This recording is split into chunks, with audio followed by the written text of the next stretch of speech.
Assalamualaikum warahmatullahi wabarakatuh. Hamdan wa syukran lillah, amma ba'du. Ikhwani fillah yang dirahmati Allah subhanahu wa ta'ala dimanapun kalian berada, semoga Allah subhanahu wa ta'ala selalu memberikan kekuatan kepada kita, kekuatan iman dan Islam, dan semoga Allah subhanahu wa ta'ala selalu memberikan maghfirah ampunannya, kemudian memberikan rahmat dan kasih sayangnya kepada kita semua. Dan semoga Allah subhanahu wa ta'ala memberikan jalan keluar dari semua kesulitan-kesulitan yang kita alami di dalam kehidupan dunia ini. Dan semoga memberikan rezeki yang berlimpah ruah yang datang dari arah mana saja yang tidak kita ketahui.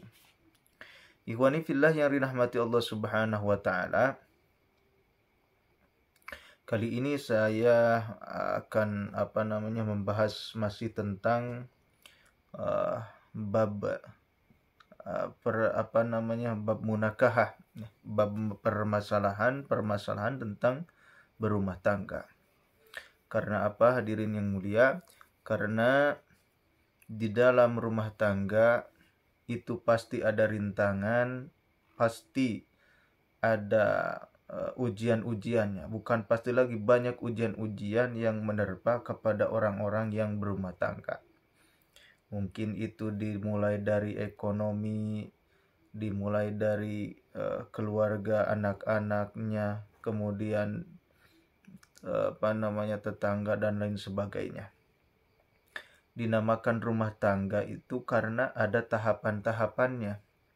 Seseorang jikalau ingin mendapatkan tahapan yang lebih tinggi, maka seseorang itu harus menempuh tahapan yang paling bawah dulu. Tidak ada ceritanya orang langsung bertempat di tempat yang lebih tinggi, di tahapan yang tinggi. Pasti dia itu melalui tahapan-tahapan yang paling bawah. Dikarenakan itu adalah sebuah ujian bagi kita semua.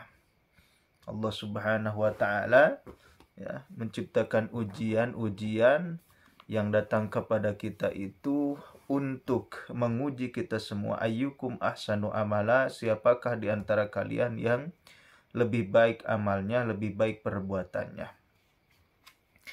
Ikhwani fillah yang dirahmati Allah subhanahu wa ta'ala, ini sudah menjadi kebiasaan di masyarakat tentang masalah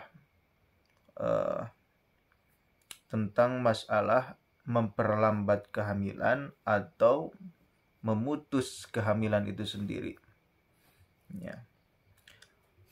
Ada yang bertanya, bagaimana hukumnya? Hukumnya itu tafsil. Hukumnya itu terbagi dua.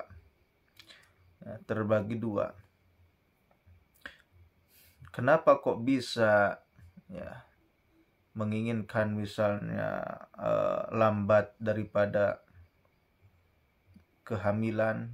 Mungkin alasannya karena takut gitu loh.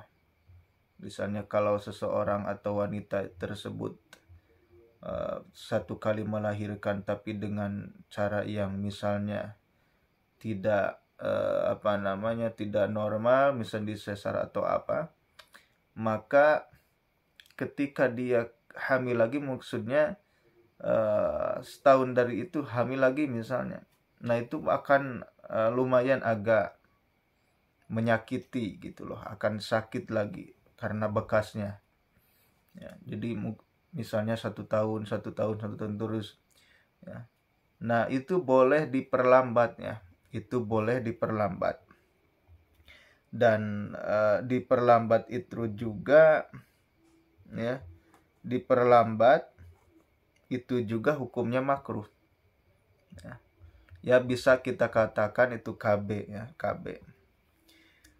Jadi isti'malul mar'ati asyai'a, menggunakannya seseorang wanita sesuatu obat mungkin, alladzi yubti'ul habla, yang mana syai' tersebut, sesuatu tersebut itu yubti'u yubti'u itu melambatkan gitu loh. Yubti'u itu melambatkan al-habla terhadap kehamilan. Nah, itu hukumnya yukrahu, dimakruhkan kalau untuk yubti'ul habla. Ya, yubti'ul habla. Yukrahu, dimakruhkan fil awali, di dalam pembahasan yang pertama, yakni yubti'ul habla. Jadi obat-obatan yang membuat kehamilan itu lambat, maka itu hukumnya makruh. Kemudian ada juga yubti'u atau wayaqta'u. Wayaqta'u memutuskan itu syai' kepada kehamilan. Jadi sesuatu tersebut atau obat-obat tersebut sampai memutus kehamilan. Ya. Ketika memutus kehamilan berarti seseorang tersebut tidak akan pernah lagi mengalami kehamilan. Nah, jadi itu namanya permanen. Ya, KB permanen. Nah, bagaimana itu hukumnya? Wa yahrumu fisani. Jadi haram hukumnya ketika menggunakan KB, ya, menggunakan KB yang memutus keturunan. Misalnya pingin 3, kemudian setelah yang ketiga langsung di KB-nya secara permanen. Nah, pokoknya tidak mau lagi misalnya mempunyai anak. Berarti kan itu diputuskan keturunannya. Maka itu hukumnya haram. Ya. Itu hukumnya haram. Maka hadirin yang dirahmati Allah Subhanahu wa ta'ala, yang saya cintai, yang saya banggakan, karena anak-anak itu adalah pemberian Allah Subhanahu wa ta'ala. Dan ketika banyak anak, maka Allah Subhanahu wa ta'ala akan menambah rezeki. Ya, kalau 2 anak berarti 2 rezeki. 3 anak 3 rezekinya. 4 anak 4 rezekinya. Ya. Kan maksud tujuan daripada nikah itu adalah memperbanyak keturunan yang soleh, yang solehah, berbakti kepada orang tua, selalu mendoakan kepada orang tua dengan kebaikan, ya. Kemudian selalu berdakwah di jalan Allah Subhanahu wa ta'ala, maka itu akan membuat orang tua bahagia di dunia dan di akhirat. Ketika mempunyai banyak anak kemudian soleh semua. Ya. Masya Allah. Dan itu adalah cita-cita kita semua. Nah, bagaimana dengan seseorang yang tidak mau memperbanyak anak, sehingga ya seperti tadi itu, ya, sehingga dia rela memutusnya, ya, jadi sehingga dia rela agar rahimnya itu tidak berfungsi kembali atau tidak memberikan kehamilan. Sama sekali tidak ada.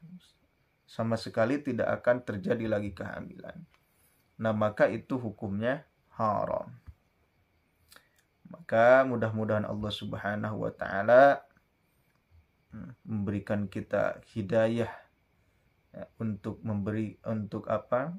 kehidupan yang lebih baik lagi, untuk berpikir positif, ya. Semoga dengan asbab kita mendengarkan apa yang telah saya tadi uraikan, kita mendapatkan kepahaman di dalam agama.